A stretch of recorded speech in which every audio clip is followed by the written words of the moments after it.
Hello friends, जय श्री कृष्ण। आज हूँ तमारी सामे शेर करवानी छूं एकदम हेल्दी टेस्टी आमळाना ज्यूसनी रेसिपी। आમળાનું જ્યુસ સ્વાસ્થ્ય માટે ખૂબ જ ફાયદાકારક છે અને સાથે શરીર માટે અમૃત સમાન છે। આમળામાં વિટામિન સી ભરપૂર હોય છે।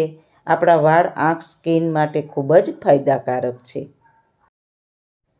આમળા તાસીરમાં ઠંડા હોય છે।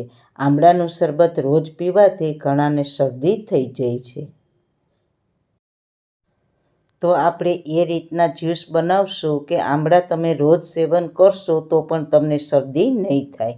તો વિડીયો અંત સુધી જોજો। તો ચલો સુંદર સ્વાદિષ્ટ આમળાનું જ્યુસ બનાવવાનું સ્ટાર્ટ કરીએ। સૌથી પહેલાં આમળાનું જ્યુસ બનાવવા માટે મેં અહીંયા 10થી 12 મીડિયમ સાઇઝના ફ્રેશ આમળા લીધા છે। આવા આમળા ફ્રેશ હોય તેવા આમળાની પસંદગી કરવાની। આમળાને મેં ધોઈને બરાબર સાફ કરીને કોરા કરી લીધા છે। તો આટલા આમળામાંથી 2 ગ્લાસ આમળાનું જ્યુસ બનીને તૈયાર થશે। આમળાનું આપણે નાની સાઇઝમાં કટિંગ કરી લઈએ। આ રીતના નાના નાના ટુકડા કરીને સમારી લઈએ। જો તમને મારી રેસીપી ગમતી હોય ને હજુ સુધી ચેનલને સબસ્ક્રાઈબ ન કરી હોય તો પ્લીઝ સબસ્ક્રાઈબ કરજો અને બાજુમાં આપેલ ઘંટડી દબાવજો એટલે નવી નવી રેસીપીના નોટિફિકેશન મળતા રહે।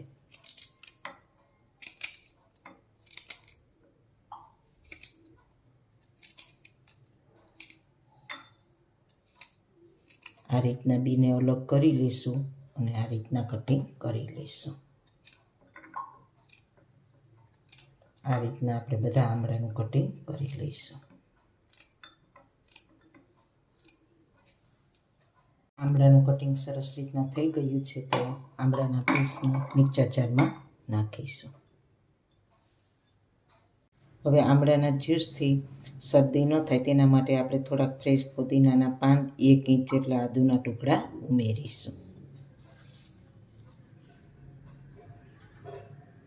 અત્યારે આમળાની સિઝન છે તો આ બંને વસ્તુઓ જ્યુસમાં ઉમેરીને રોજ સવારે આમળાનું જ્યુસ પીશો તો પણ તમને બિલકુલ શરદી નહીં થાય અને સાથે ટેસ્ટી પણ બનશે। સાથે 1/4 કપ પાણી ઉમેરીને ક્રશ કરી લઈએ। તો આમળા સરસ રીતના ક્રશ થઈ ગયા છે। પહેલાં આપણે વધારે પાણી ઉમેરવાનું નહીં, કેમ કે આમળામાં પણ પાણીનો ભાગ હોય છે એટલે ક્રશ થઈ જાય પછી તેમાં થોડું પાણી ઉમેરીને તેને ગાળી લેશું।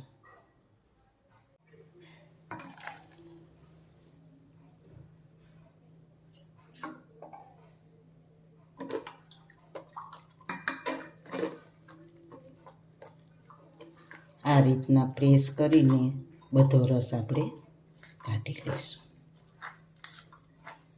તમે જોઈ શકો છો જ્યુસનો કલર કેટલો ફાઇન આવ્યો છે।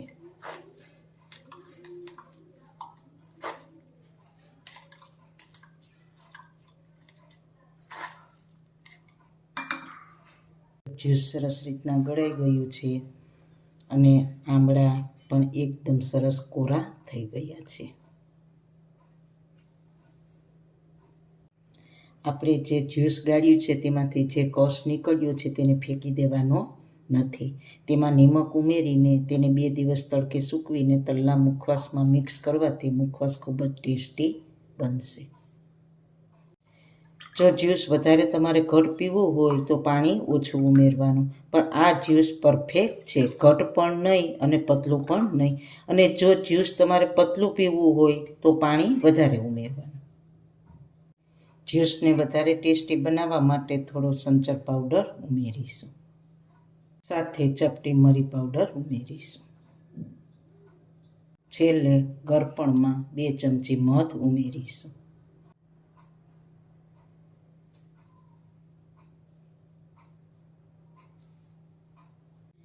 આદુ, ફોદીનો, મરી પાવડર અને મધ આ બધી વસ્તુ ઉમેરશો એટલે તમને આમળાના જ્યુસથી બિલકુલ શરદી નહીં થાય અને સાથે મધ ઉમેરવાથી જ્યુસનો ટેસ્ટ એટલો વધી જશે કે ઘરમાં બધા જ આમળાનું જ્યુસ પીતા થઈ જશે। મધ ઉમેરીને બધું સારી રીતના મિક્સ કરી લઈએ. જ્યુસમાં તમે ક્યારેય ખાંડનો ઉપયોગ ના કરતા. જો મધ તમારા ઘરમાં ના હોય તો તમે સાકર ઉમેરીને જ્યુસ બનાવી શકો છો. તો તૈયાર છે એકદમ હેલ્થફુલ, સુંદર, સ્વાદિષ્ટ આમળાનું જ્યુસ. તો તેને આપણે સર્વિંગ ગ્લાસમાં સર્વ કરીશું.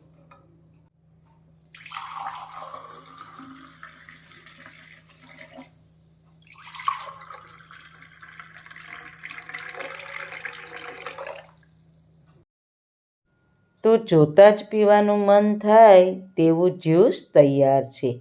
એક વખત જરૂર ટ્રાય કરજો.